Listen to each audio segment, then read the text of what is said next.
At the outset, I thank Dr. Chintan for inviting me to the instruction course on this pentagram. As Dr. Chintan and Dr. Sujata has already discussed in detail the use of pentagram in diagnosis of mainly pentagram is used for screening of patients coming for refractive surgery, mainly to rule out any evidence of clinically world or subclinical keratoconus. I have no financial interest in the presentations, but there are a lot of other uses of pentagram also. It's also used for follow-up of patients of refractive surgery, be it a LASIK or a PRK or any other cornea-based or a lens-based or a phakic IOL-based refractive surgery. So we will take it one by one, the different other clinical uses of pentagram. So in cornea and refractive surgery, pentagram can be used for planning your phakic IOLs. They have a role even in penetrating keratoplasty and in planning follow-up of cases of descent splitting endothelial keratoplasty, as well as planning your intracorneal ring segment for various refractive disorders. In cataract surgery, pentagram can be used as a program which can measure the density of the crystalline lens, which can be correlated with the LOX classification, lens classification classification system, and one can preset the setting on your phaco machine depending on the density of the nucleus measured on pentagram. Then most important maybe in post-refractive surgery cases like post-RK or post-LASIK surgery cases, the IOL power calculation is very difficult. Patients who have undergone refractive surgery, they don't want to use glasses even after cataract surgery. So it's very important to arrive at accurate intraocular lens power in these cases. And also one can, depending on the wavefront and asphericity of the cornea, one can choose different types of aspheric IOL which are now available with us. And also one can, depending on the astigmatism present, one can plan their LRIs. And it does also have a role in glaucoma, where one can measure anterior chamber angle as well as depth. So coming to phakic IOLs first, let's start with one case. She is working in our hospital. She is a pathologist. She is a known case of keratoconus, underwent left eye CTR a year ago, and since then she is using RGP lenses, but she doesn't want to use the RGP anymore, and this is her refractive error in both the eyes. In left eye there's a 2.5 cylinder, in right eye it's around 1.25 cylinder, and this is her pentagram in the right eye. And as you can see, there's a hot spot on the anterior surface. There's an elevation of around +9, and pentagram grades it as keratoconus grade 1. And left eye, which has already undergone C3R, is stable. It's not non-progressive keratoconus. It's keratoconus grade 3. And so we planned a phakic IOL in the left eye, which has stable cornea, and in right eye, which is a virgin cornea, we planned a PRK with corneal collagen cross-linking. So left eye toric ICL was done 2 years ago, and these are the post-operative picture of this. And what pentagram helps us in doing is, it tells us to measure the vault in these cases. It helps us in following up the patient. We have to have an optimal vault in these cases. If the vault is too low, we can end up with a cataract formation. If the vault is too high, we can have angle closure glaucoma. So this is to show the appropriate vault, 500 to 700 micron in a case of post-ICL. And also you have an anterior chamber depth map. Here is what it shows. So it tells us the anterior chamber depth before and after the ICL. This is the larger magnification, the same map. So you have an adequate depth in the center and in front of the iris. That's how even after doing an ICL surgery, you can have, because it has a program which can tell you what will be the anterior chamber depth 20 years, 30 years, 40 years down the line, because the crystalline lines grows about 20 micron per year. So from 30 to 40 years, there will be almost increase in the thickness of crystalline lens by almost 400 micron. So the volt will decrease, and even the anterior chamber depth. So it has a software included in that. So in the right eye, we planned again a topo guided, because these are keratoconus cases. The canalopodist has given Athens protocol where C3R can be combined with TRK. We mentioned ablate more than 50 microns of cornea. So one has to undercorrect, because even after C3R there will be flattening of the cornea because of the C3R effect. So following 3 months after the C3R and PRK patient was having very good vision. So this is just to show the difference between the pre-C3R and PRK and post-CTR. So there is so much of flattening. So Bentacam helps us in knowing the changes pre and post. So it gives a difference map. So there was a flattening by almost on an average 2 to 3 dots. So that's how the refractive error has been corrected. Also, one can plan other types of RS supported phakic IOLs. It has a software included in this, because that is also very important. Most important is the distance between the edge of the optic of the artisan or very sized lens from the endothelium. So you can pre-operatively, depending upon the depth of the anterior chamber, this simulates the post-operative situation, and you can know whether there is an adequate distance between the edge of the optic and the endothelium. And it also tells us how the anterior chamber depth will change 10 years, 20 years, 30 years down the line.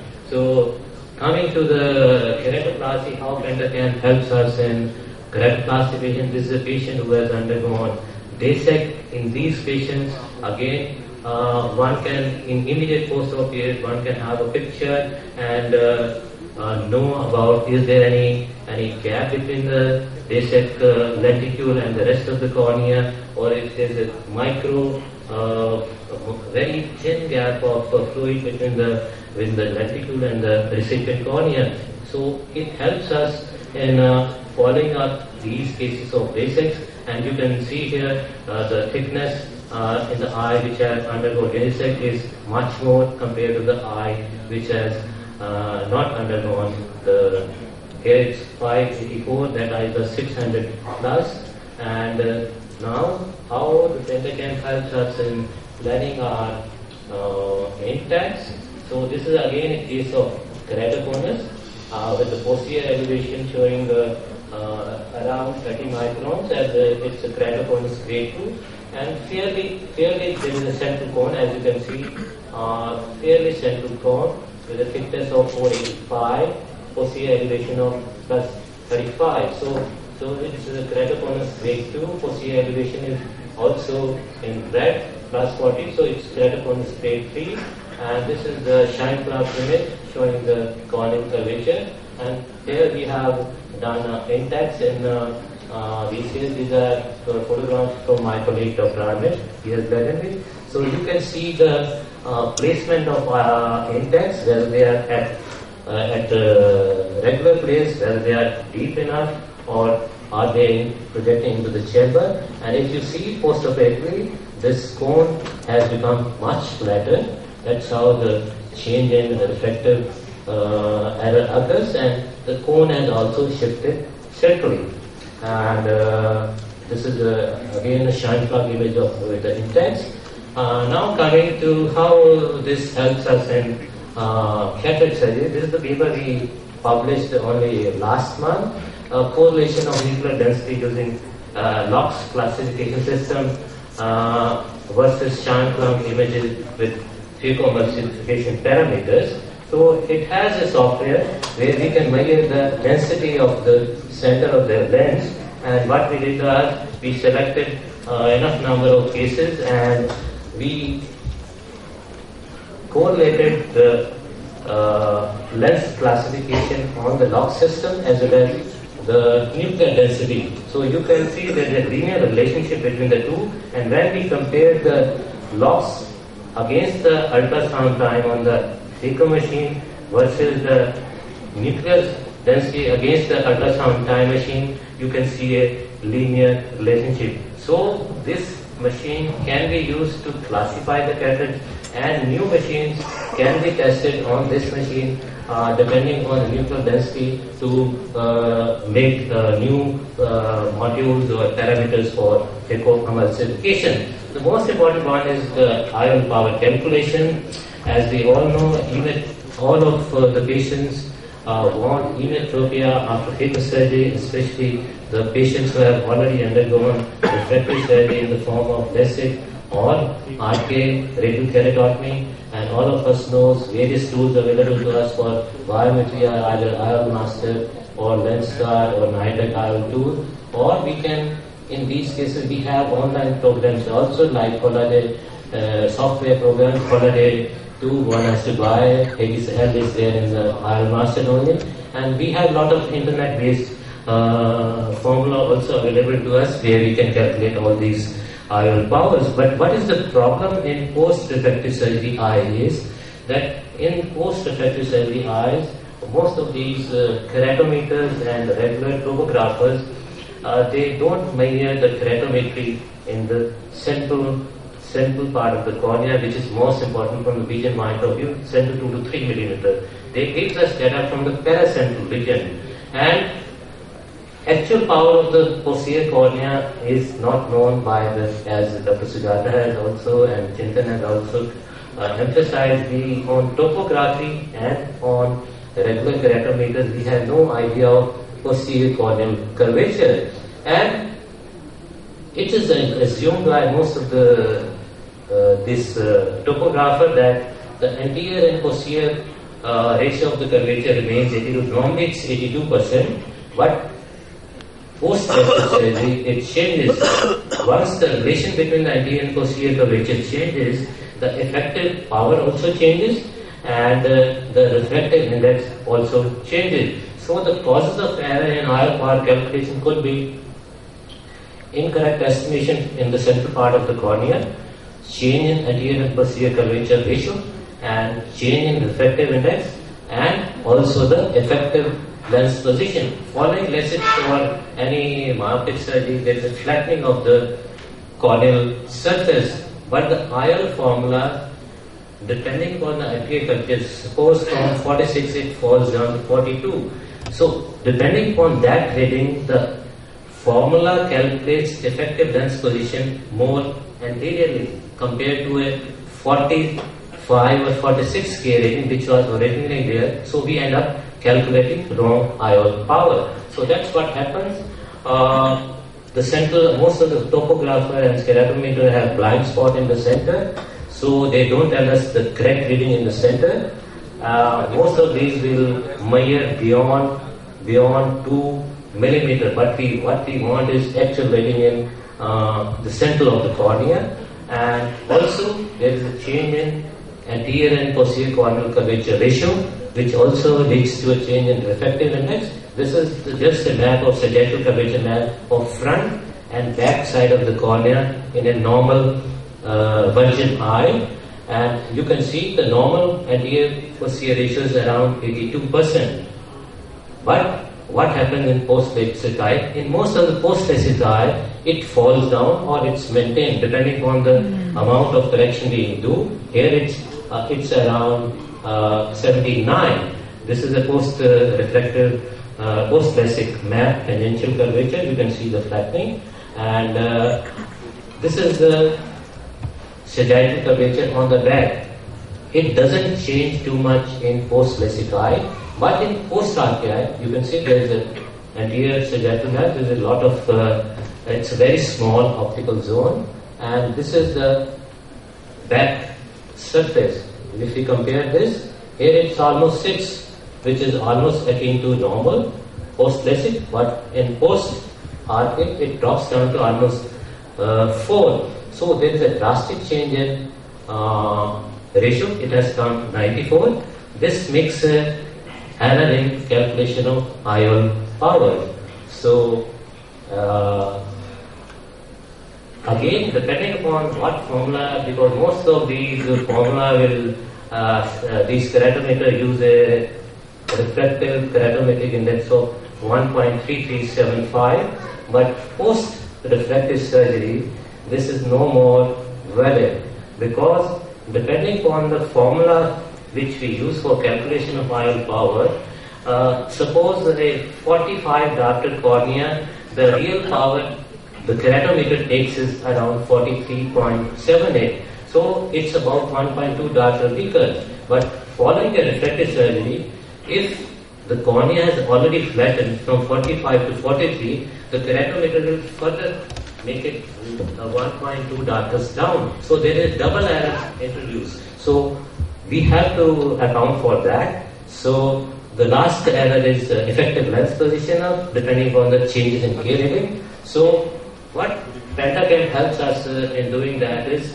with this best formula, with Pentacam we can know the true K of the cornea. It takes into account the true refractive index of the cornea, that is 1.376, and takes into account the true anterior and true post-LASIK surgery curvature of the cornea, and then calculates the IOL power. And another method is it gives us equivalent K reading. It was equivalent K readings are nothing but it gives us a back calculation of original K reading. So that way we can use the EKR reading in different formulas and arrive at it proper. This is the EKR map on the Pentacam, and this gives us EKR at different diameters of the cornea. We get at 1 millimeter, 2 millimeter, 3 millimeter, 4, 4.5. So normally we use at 2 millimeter diameter these EKR reading. These readings are used, so you can see.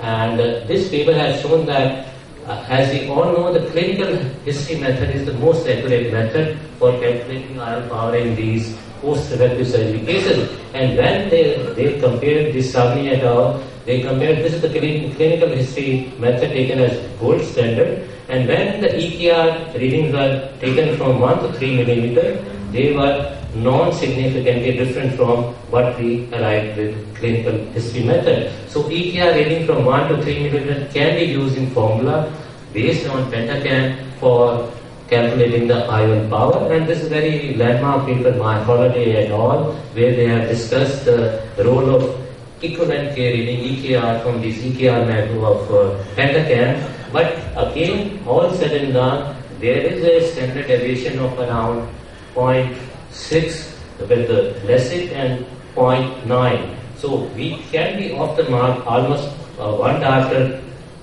with LASIK either way, or up to 2 diopters post-RK patients. But we don't have any other methods. The main problem with RK, this thing is we can't do prospective studies because nobody is doing RK these days. So based on their experience by various calculations, they have arrived at this. So coming to one example, this was 39-year-old lady who had undergone RK way back, and she now developed cataract and had come for surgery.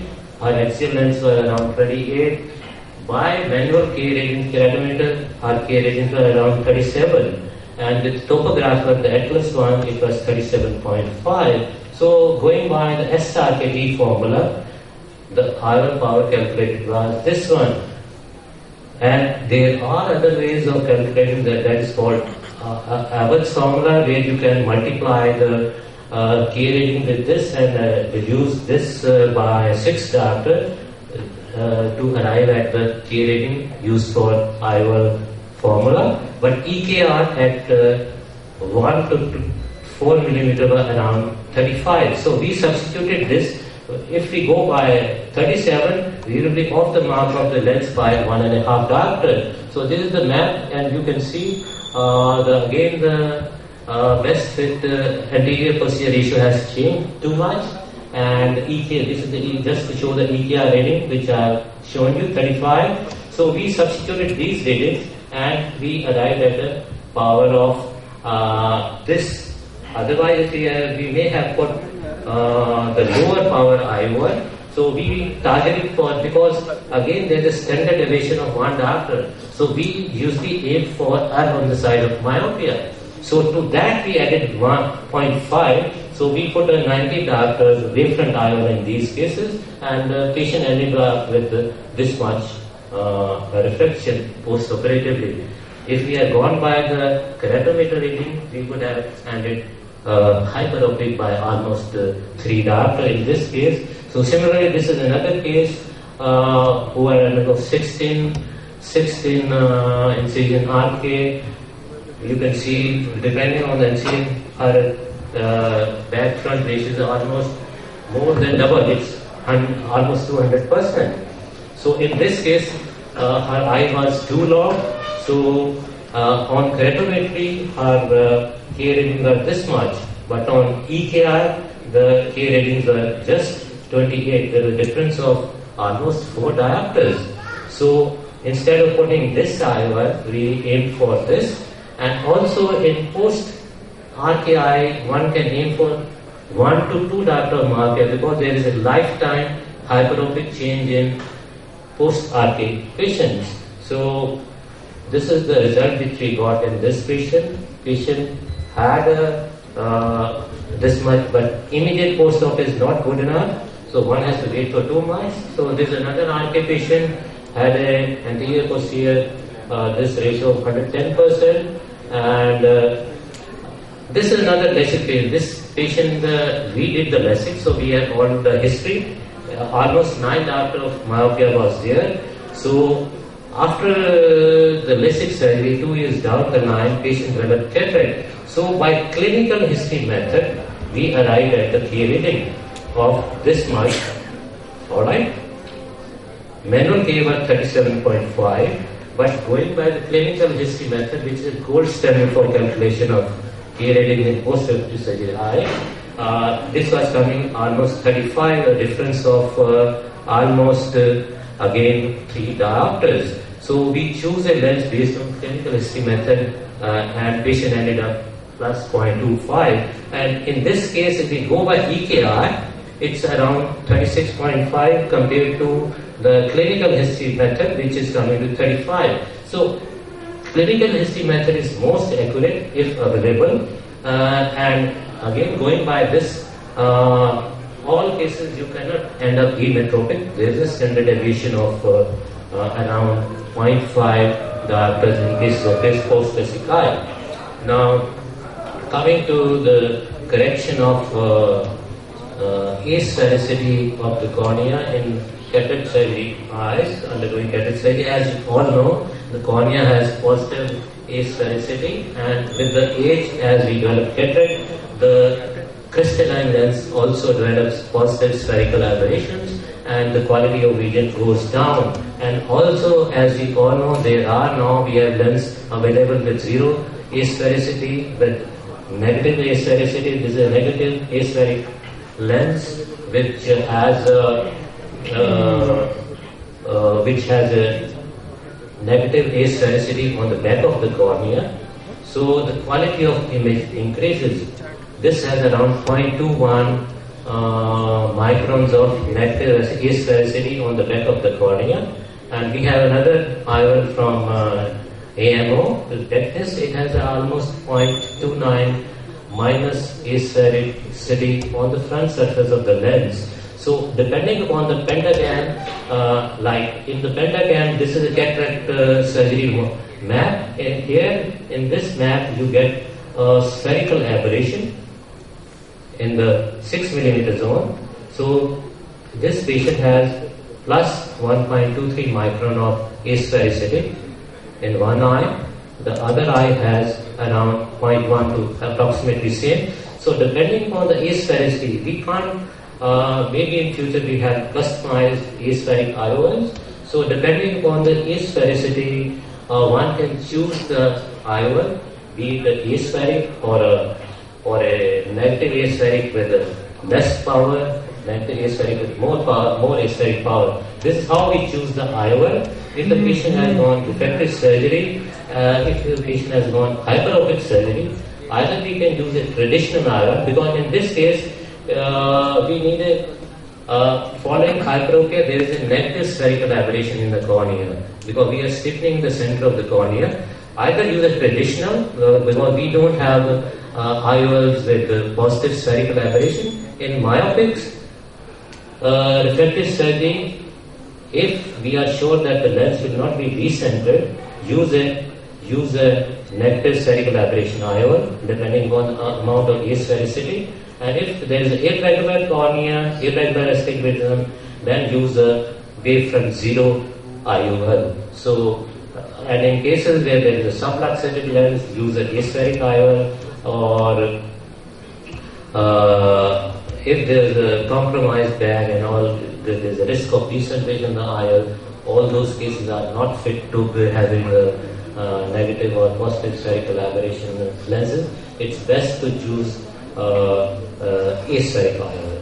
So also the Pentacam helps us in planning our toric IOLs, especially in old patients who have keratoconus and develop cataract. This is one patient like that who has keratoconus. This is almost 70 years, more than 70 years old person who has keratoconus in both eyes and fairly central cone. That's why the toric IOL may not be very good, like Sujata showed. If there is irregular asymmetric both eye or with the skewed radial axis, toric IOL may not work optimally. So this is the other eye of the patient. So the diagnosis of keratoconus is unquestionable with too much of elevation, both anterior and posterior. This is the other eye of the same patient. So we planned a toric IOL in this patient, and we could achieve very good results. I don't have the refractory. He ended up just 0.5 diopters of cylinder of refraction. So we published this paper also way back in 2009. So one can plan even toric IOLs in post-keratoplasty eyes where there's a lot of astigmatism, or even in pellucid marginal degeneration. In recent times, a lot of emphasis is given to the astigmatism on the posterior corneal surface, because with the rule posterior astigmatism shape is subtracts from with the rule anterior astigmatic shape. The meaning is that if we take on to account only the anterior astigmatism with the rule, we are likely to overcorrect it. Because the posterior astigmatism is usually against the rule. So, and if there is a with the rule posterior astigmatism, it will add on to the against the rule anterior astigmatism. So, with the rule anterior astigmatism, so actually we should be looking at both anterior and posterior, and we should try to undercorrect with the rule anterior astigmatism and overcorrect against the rule astigmatism. So there are now a lot of paper on this. Now coming to the last slide, maybe it has Pentacam has used in glaucoma, because it has the software to give us tachymetry adjusted IOP. We can measure anterior chamber depth as well as effect of iridotomy in various conditions, like where we have plateau iris or anterior chamber angle closure glaucoma, how the chamber depth changes following iridotomy, and also it gives us the estimation of angle as well as chamber volume. Here is the small window where we can have all this information, the cornea volume, the chamber volume, as well as angle, how much is the angle, the anterior chamber depth, and there is a separate window to check for tachymetry corrected anterior chamber. And last but not the least, you get a classical pattern of sometime on clinical examination you will miss pellucid marginal degeneration. You get a classical crab claw appearance on Pentacam, on sagittal curvature map.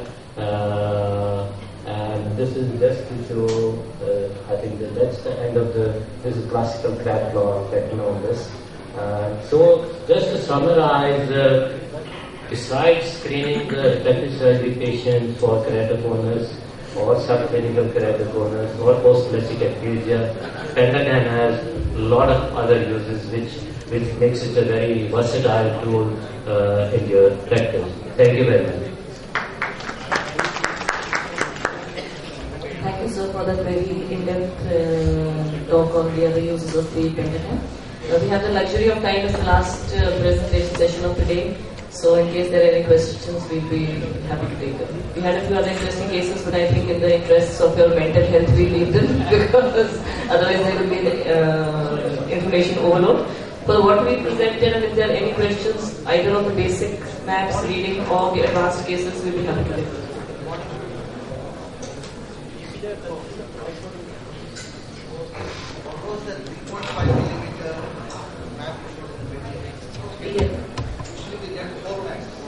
Yes, so there were those are the 6 maps you see on the left side. On the left side of the display comes the anterior elevation, the 3 maps, and on the right side of those grid is the posterior elevation. The top 2 maps that we see are the ones which we see in the 4-map refractive display, which is we've taken whatever the irregularity of the cornea is, the machine has measured the best fit sphere for that. In the middle map, the 3.5 millimeters around the thinnest point. We assume that, for example, in the case of ectasia, keratoconus or anything, the thinnest point will also be the steepest point from where the ectasia is starting.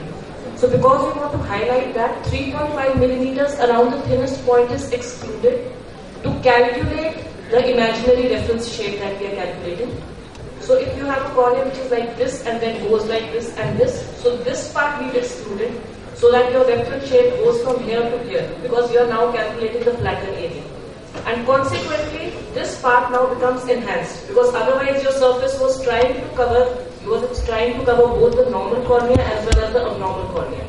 Now you exclude the abnormal cornea, you take the normal cornea, draw a shape to that, and then superimpose the abnormal cornea on that. So that becomes much more highlighted. And the lower map is the difference between the top and the bottom. So what I mentioned, the middle map is the one which is actually the most important, or the most dramatic seems to be the lower one, because if there's no difference between the normal and the enhanced ectasia, then the lower one will automatically come out. Reference values that you have given for elevation front and elevation back, that greater than 12 mm elevation front is normal, less than 12 is normal, and for elevation back plus 5 micron. But these are for best fit sphere if taken for 9 mm diameter. I think I didn't mention that. No, you did not mention that. These values are actually for best fit, not even for best fit sphere. These are for best fit toric ellipsoid, which is the shape. And what I said 9 mm, I think 9 mm diameter. If you take it for 8 mm, then elevation values less than 8 micron are normal, and for front, and for back they are less than 16 micron. If you take it for 8 mm diameter, best fit sphere. I think it's the way I mentioned it. Yeah, as you decrease the diameter, the values also changes. Yes. I did have a few slides on that actually. The more as you increase the diameter, more the surface goes down, so your elevation increases. So that's right. So we have to make sure that if you are using those values, you have to make your best fit sphere 9 mm, or if you are fitting it at 8 mm, then you have to use other values. And in case there's any suspicion, we can take it as a best fit toric ellipsoid. Check that map. I just wanted to ask regarding the EKR, the holiday report which comes, the printout or the display on the, as it's being shown right now. Why is the 4.5 millimeter zone highlighted in the machine? And in the book also which comes with the Pentagon, they say that 4.5 should be the one which should be considered for taking the K readings. If you read the paper by Holiday, in his initial paper, he calculated in his study, he didn't use the central reading. He used only 4 points. According to him, the most important area of the cornea is the area of the cornea opposite to the entrance pupil. So in that study, he calculated the average entrance pupil size to be 4.5 millimeter. So he took that area and according to that, EKR values are calculated in that paper. That's why there are 3-4 papers by Savani et al. In all those papers, they recommend using 2 to 3 millimeter diameter, because in holiday paper, that's why you see a lot of standard deviation, but in their paper, the standard deviation is not that much if you see the South Asian papers. They have also used EKR as a comparative. So we should use a smaller zone because... 2 millimeter. I use 2 millimeter. I am a new Pentagon user. I was also confused because the lens star calculates at 2.2 millimeter and they say that closer you are to the center. That makes more sense also. But here it was recommended. It's 2 millimeter, or one has to actually see in EKR lab lower down. You have another map where it shows different EKR values within the pupillary zone. In many of the eyes, it's too irregular. It can vary from anywhere between 35 to 40. Within that, in that case, it's recommended to use the average value. Because within even the pupillary diameter, you can vary the pupil diameter also from 2 to 4. Within the pupillary diameter, if there is so much of multifocality, anyway, the vision is not going to be very crisp. But to arrive at some average IOL power, they recommend using average, because there are 4 graphs again on the right side comparing the zonal diameter with EKR. They are different values. Yeah. So I have got this EKR report of one of the patient. Normally in a LASIK patient who has undergone LASIK for myopia, if we use normal keratometry readings from AutoK and get the IOL, you are supposed to get a little less number. Suppose plus 11 I get with that. Okay? And then we use this data, you are supposed to get a little higher, say plus 15, plus 16, something. Right? But now in this patient, when I use the normal keratometry data from the AutoK, I got a result of plus 15, whereas when I use this data, it is coming plus 10. I'm not able to understand what is wrong. We have to really look at, maybe you can repeat pentagram, or I have no explanation to that. It should not be like that. Just check again at DFOC curvature ratio, or whether there is any ectasia or any other thing. In this appears to be more ectasia.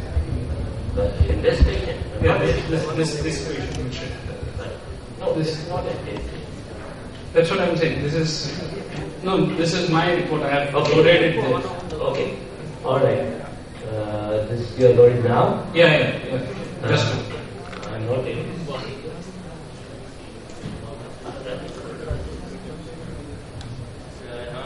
At 2 millimeter, it's around 39.4. Yeah. And on manual, how much it is? Manual case? I think I put that 4.5 figure, 4.5 millimeter.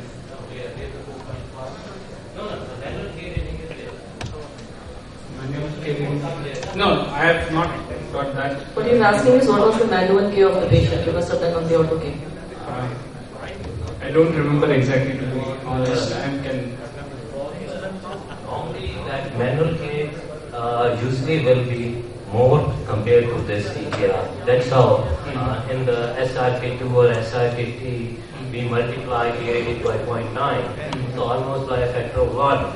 So that's why if we use that manual K, which gives us in the mid periphery, which is much more curved compared to the center, which is flatter, so we are likely to get a lower power of IOL.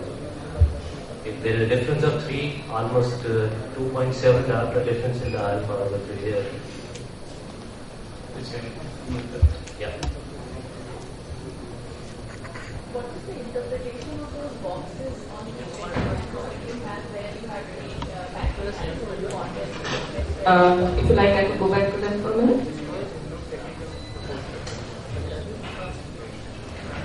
Actually, they are not meant to be those, the 5 box. Yeah. Okay. That is, if you get the latest version of a pentagram now, these are not meant to be used clinically. They are just meant for engineers and statisticians. So once they are in yellow, that is plus minus 1.6 standard deviation, and beyond 2.6 they are flagged in red. But in the latest version of pentagram, these yellow and red flagging of these boxes have been eliminated. That's used there. 5 parameters, I don't know whether you can see from now, there's the DF, DB, DP. So that's the front, the deviation of the front surface, the deviation of the back surface. The DP is the pachymetric deviation. And there is the P, that's the thinnest point, and A is the arc. This is the arc max. Arc max. So there's an index. And Rosier relational thickness.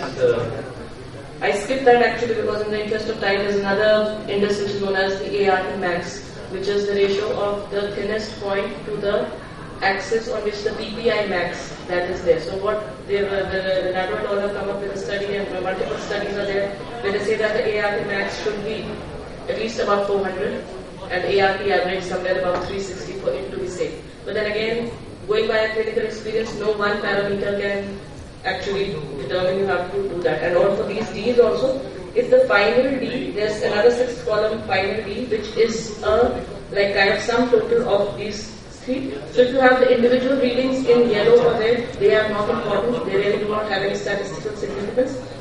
Even if all the other 5 are totally normal, but the D, final D comes in yellow or red, that is significant by regression analysis. So what sir was mentioning, if it comes yellow, even if all the other parameters are fine, that shows that this patient is 1.6 standard deviations away from normal. He may still be normal, like we talked in the Humphrey field, but less likely to be so.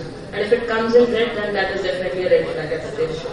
So those are the parameters. If it is something very arbitrary, but 2 yellow, and P flags are 2 yellow, then you discard it. If it is 1 yellow, doesn't so. No, these parameters do not show you the quality of the scan.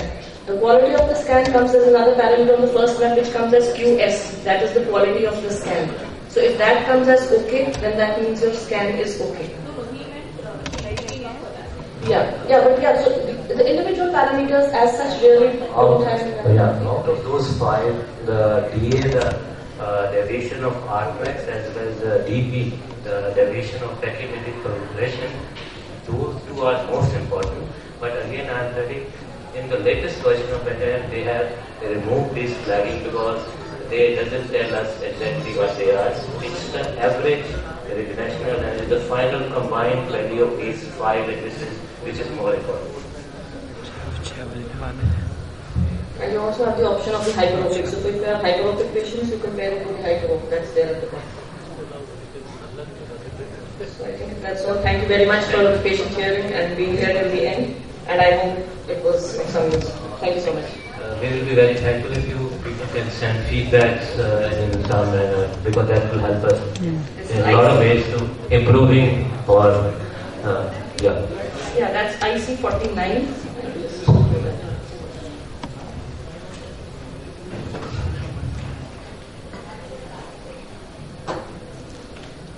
I think I have it on the other one.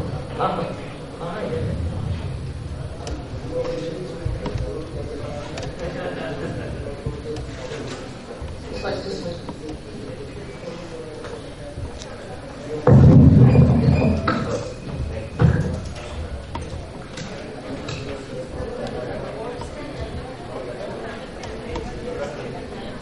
That 3.5 millimeters around the thinnest point is excluded to calculate the imaginary reference shape that we are calculating. So if you have a cornea which is like this and then goes like this and this, so this part we've excluded so that your reference shape goes from here to here, because you are now calculating the flattened area. And consequently, this part now becomes enhanced, because otherwise your surface was trying to cover both the normal cornea as well as the abnormal cornea. Now you exclude the abnormal cornea, you take the normal cornea, draw a shape to that, and then superimpose the abnormal cornea on that. So that becomes much more final.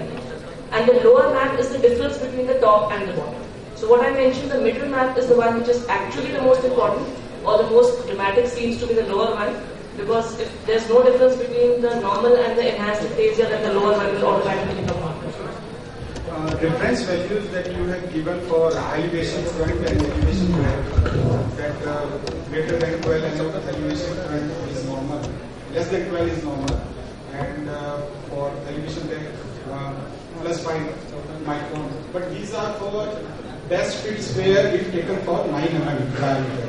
I think I didn't mention that. No, you did not mention it. These values are actually for best fit, not even for best fit sphere. These are for best fit toric ellipsoid, which is the shape. And What I said 9 mm, I think 9 mm diameter. If you take it for 8 mm, then elevation values less than 8 micron are normal, and for front, and for back they are less than 16 micron. If you take it for 8 mm diameter, best fit sphere. I think it's the way I mentioned it. Yeah, as you decrease the diameter, the values also changes. Yes. I did have a few slides on that actually. The more as you increase the diameter, more the surface goes down, so your elevation increases. So that's right. So we have to make sure that if you are using those values, you have to make your best fit sphere 9 mm, or if you are fitting it at 8 mm, then you have to use other values. And in case there's any suspicion, we can take it as a best fit toric ellipsoid. Check that method. I just wanted to ask regarding the EKR, the holiday report which comes, the printout or the display on the, as it's being shown right now. Why is the 4.5 millimeter zone highlighted in the machine? And in the book also which comes with the printing, and they say that 4.5 should be the one which should be considered for taking the K ratings. If you read the paper by Holiday, in his initial paper, he calculated in his study, he didn't use the central reading. He used only 4 points. According to him, the most important area of the cornea is the area of the cornea opposite to the entrance pupil. So in that study, he calculated the average entrance pupil size to be 4.5 millimeter. So he took that area, and according to that, EKR values are calculated in that paper. That's why there are 3-4 papers by Savani et al. In all those papers, they recommend using 2 to 3 millimeter diameter, because in Holiday paper, that's why you see a lot of standard deviation, but in their paper, the standard deviation is not that much. If you see the Savani et al. Papers, they have also used EKR as a comparative. So we should use a smaller zone because... 2 millimeter. Yeah. I use 2 millimeter. I am a new Pentagon user. I was also confused because the lens star calculates at 2.2 millimeter, and they say that closer you are to the center, that makes more sense also. But here it was recommended. It's 2 millimeter, or one has to actually see in EKR map lower down. You have another map where it shows different EKR values within the pupillary zone. In many of the eyes, it's too irregular. It can vary from anywhere between 35 to 40. Within that, in that case, it's recommended to use the average value. Because within even the pupillary diameter, you can vary the pupil diameter also from 2 to 4. Within the pupillary diameter, if there is so much of multifocality, anyway, the vision is not going to be very crisp. But to arrive at some average IR power, they recommend using average, because there are 4 graphs again on the right side comparing the zonal diameter with EKR. They are different values. Yeah. So I have got this EKR report of one of the patient. Normally in a LASIK patient who has undergone LASIK for myopia, if we use normal keratometry readings from AutoK and get the IOL, you are supposed to get a little less number. Suppose plus 11 I get with that. Okay? And then we use this data, you are supposed to get a little higher, say plus 15, plus 16, something. Yeah, definitely. Right? But now in this patient, when I use the normal keratometry data from the AutoK, I got a result of plus 15 diameter, whereas when I use this data, it is coming plus 10. I'm not able to understand what is wrong. We have to really look at, maybe you can repeat pentagram, or I have no explanation to that. It should not be like that. Just check again at DFOC curvature ratio, or whether there is any ectasia or any other thing. In this appears to be no ectasia. In this patient? Yeah, this patient. No, this is not ectasia. That's what I'm saying. This is my report. I have uploaded it there. Okay. All right. This you are loaded now? Yeah. Just I'm noting.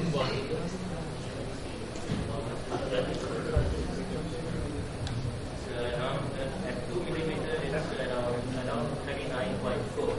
yeah. And on manual, how much it is? Manual case? I think I put that 4.5 figure, 4.5 millimeter. Here's the 4.5. No, the manual case reading is there. Manual carrying. No, I have not got that. What he's asking is what was the manual K of the patient? You must have done on the auto K. I don't remember exactly, to be honest. Normally, that manual case usually will be more compared to this EKR. That's how in the SRK2 or SRK3 we multiply KAD by 0.9, so almost by a factor of 1. So that's why if we use that manual K, which gives us in the mid periphery, which is much more curved compared to the center, which is flatter, so we are likely to get a lower power of IOL. If there is a difference of 3, almost 2.7 diopter difference in the alpha will be there. Yeah. What is the interpretation of those boxes on the you had where you had read factors and full context? If you like, I could go back to them for a minute. Actually, they are not meant to be those below the 5 box. Yeah. That is, if you get the latest version of a pentagram, now these are not meant to be used clinically. They are just meant for engineers and statisticians. So once they are in yellow, that is plus minus 1.6 standard deviation, and if they are beyond 2.6, they are flat in red. But in the latest version of pentagram, these yellow and red flagging of these boxes have been eliminated. That's you there. 5 parameters, I don't know whether you can see from now, there's the DF, DB, DP. So that's the front, the deviation of the front surface, the deviation of the back surface. The DP is the pachymetric deviation. And there is the P, that's the thinnest point, and A is the arc. This is the arc max. arc max. So there's an index. And below your relational thickness. I skipped that actually because in the interest of time there's another index which is known as the ART max, which is the ratio of the thinnest point to the axis on which the PPI max that is there. So what the laboratory have come up with a study, and multiple studies are there where they say that the ART max should be at least about 400 and ART average somewhere about 360 for it to be safe. But then again, going by a clinical experience, no one parameter can actually determine you have to do that. And all for these D's also, it's the final D, there's another 6th column final D, which is like kind of sum total of these 3. So if you have the individual readings in yellow or red, they are not important, they really do not have any statistical significance. Even if all the other 5 are totally normal, but the D, final D comes in yellow or red, that is significant by regression analysis. So what sir was mentioning, if it comes yellow, even if all the other parameters are fine, that shows that this patient is 1.6 standard deviations away from normal. He may still be normal, like we talked in the Humphrey field, but less likely to be so. And if it comes in red, then that is definitely a red flag at the patient. So those are the parameters. If it's something very arbitrary, where 2 yellow DF and P-max are 2 yellow, then you discard it, 1 yellow doesn't. So No, these parameters do not show you the quality of the scan. The quality of the scan comes as another parameter on the first one, which comes as QS. That is the quality of the scan. So if that comes as okay, then that means your scan is okay. he meant slightly off for that. So the individual parameters as such really don't have. Out of those 5, the DA, the deviation of arc-max, as well as the DP, the deviation of pachymetric regression, those 2 are most important. But again, I am telling, in the latest version of pentagram, they have removed this flagging because they doesn't tell us exactly what they are. It's the average regressional and it's the final combined value of these 5 indices which is more important. And you also have the option of the hyperopic. So if you have hyperopic patients, you can pair it with the hyperopic. That's there at the back. So I think that's all. Thank you very much for the patient hearing and being here till the end. And I hope it was of some use. Thank you so much.